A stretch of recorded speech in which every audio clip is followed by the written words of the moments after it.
In this video, I'm gonna show you some tips and tricks for Motorola Edge 60 Fusion. And first, I'm gonna show you the widget stack over here in the home screen. If the widget is big enough, you can press and hold it in order to find the edit stack option over here at the top. If you drop your widget on this option, you have an option to add multiple widgets that will be placed in the same spot. Of course, all these widgets should have the same size. So let's press add more widgets, and unfortunately in this case I only have one widget that I can use, but this is the general idea. So let me actually try to use a different widget. Alright, so over here I have 2x2 widget, and in this case, if I edit the stack and if I try to add more widgets, as you can see I now have more options. So for example, I can once again go to Moto widgets in order to find something else, like for example this widget over here, and we can also customize it, of course. But let's skip that. Let's just go back, and as you can see the widget has been added. So now if I go back, I can swipe up and down between these widgets, and of course I can add multiple different widgets so that we can save space in the home screen. Now let's go to the settings. In the settings, what you can do is, for example, go to personalize in order to create your own wallpaper. To do so, we're gonna go to the lock screen over here, and then we can choose Image Studio. Now over here we can create an image. Here we have a prompt that we want to use. We also have aspect ratio. So I think for the wallpaper the best option is 9:16, and there is also optionally the choice of style. So let's say we're gonna choose pop art, and let's figure out a prompt. So for example, my prompt is forest at sunset with a cat. And now we can press generate image, and let's see what we can get. And there we go, here we have the results. Unfortunately, oh, there we go. In the first image, I cannot really see any cat, but in this case, as you can see, there is one here as well. So we have a couple of options that we can use, and I accidentally left the menu, so let's go back there. And there we go. So if you like any of these, what you can do is, for example, use it as a wallpaper. We can tap on these three dots in the top right corner and then choose set as a wallpaper. We can of course zoom in and zoom out in order to adjust the photo. We can also switch between the lock screen and home screen preview. However, it seems that it is not working correctly for some reason. So we're gonna press set wallpaper. I'm gonna choose to set it on home screen, and there we go. This is how we can have a cool, unique wallpaper on our phone. Besides that, there are other customization options. However, I think the most interesting one is the modern control center, because of course by default we still have this old style, but we can modernize it a little bit by going to home and lock screen settings, and then over here we can choose control center and we can switch to modern style. And now in this case, if we swipe on the right side of the phone, as you can see, we have a new view of the control center, the new style. You can also of course go to notifications like this, but now we don't have these buttons in this place. And in notifications you should be able to swipe between the notifications and the control center as well. If you always wish to quickly mute the ringtone when someone calls you, then you can go to sound and vibration, and over here we have pick up to silence gesture. With this option enabled, if someone calls you, if there is the ringtone, you can just simply pick up your phone and the ringtone should be silenced.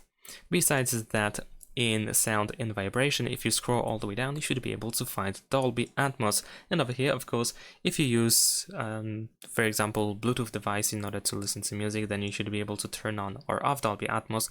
If you are using loudspeakers, then unfortunately it is not possible to turn it off. However, over here in the bottom left corner, we have this setting icon that allows you to choose the profile. By default, we use smart audio, which is good enough. However, you can also choose, for example, a custom profile, and you can tap on this pen in order to use a different preset or even create your own preset over here. You can manage the equalizer in this place, and we also have additional profile settings that we can manage.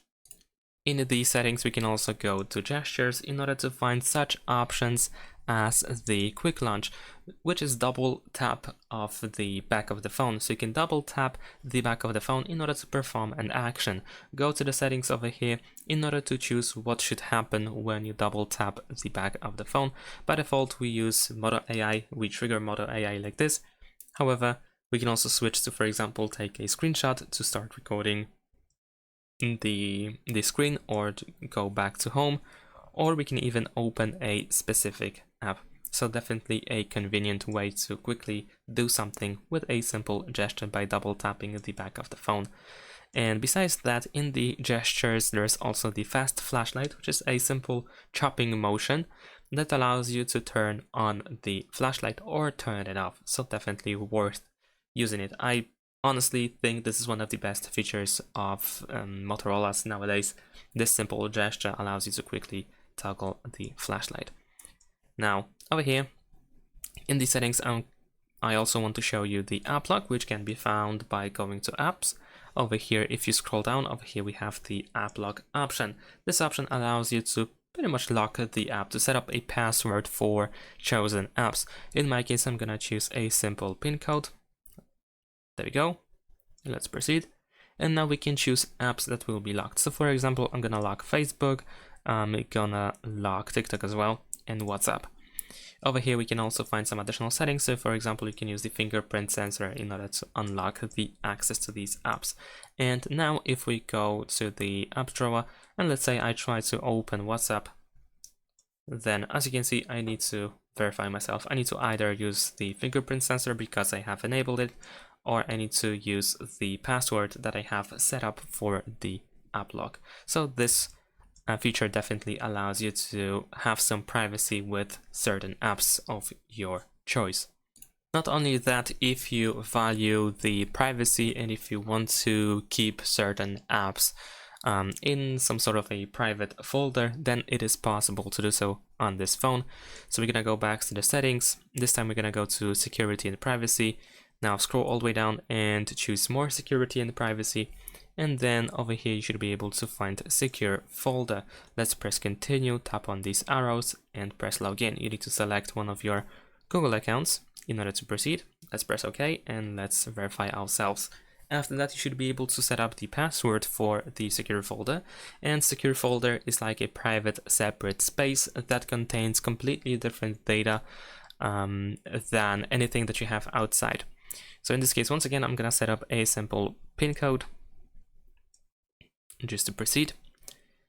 And there we go. You can also set up the fingerprint sensor if you want to. And there we go.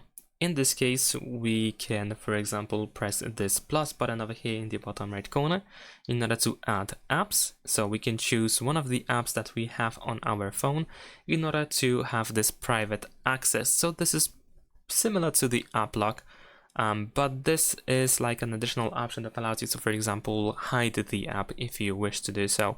So if I choose Facebook, I will not really hide Facebook over here. I'm just gonna add it. Let me actually do this one more time. There we go. So let's press this check in order to add. So now I have Facebook in this security folder, but if I go outside, I still have Facebook over here.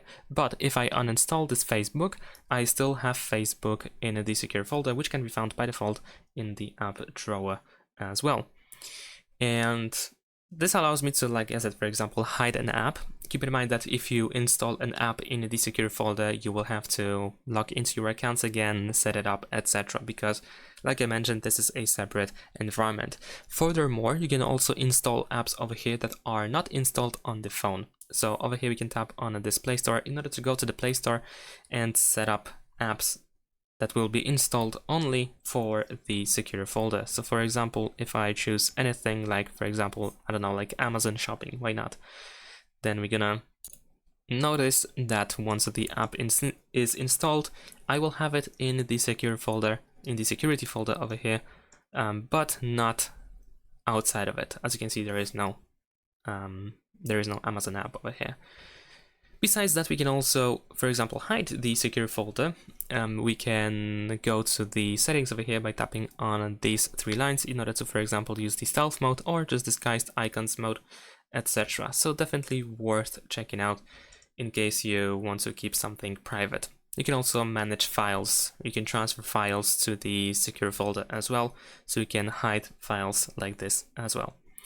And last but not least, another tip that I want to show you is the option that we can find also in more security and privacy, just like the secure folder, and it is actually over here, protects from online scammers, which is a phishing detector, which is of course recommended to use, I believe, so definitely worth turning on over here. You can also tap on this option itself in order to also find the list of allowed of trusted websites.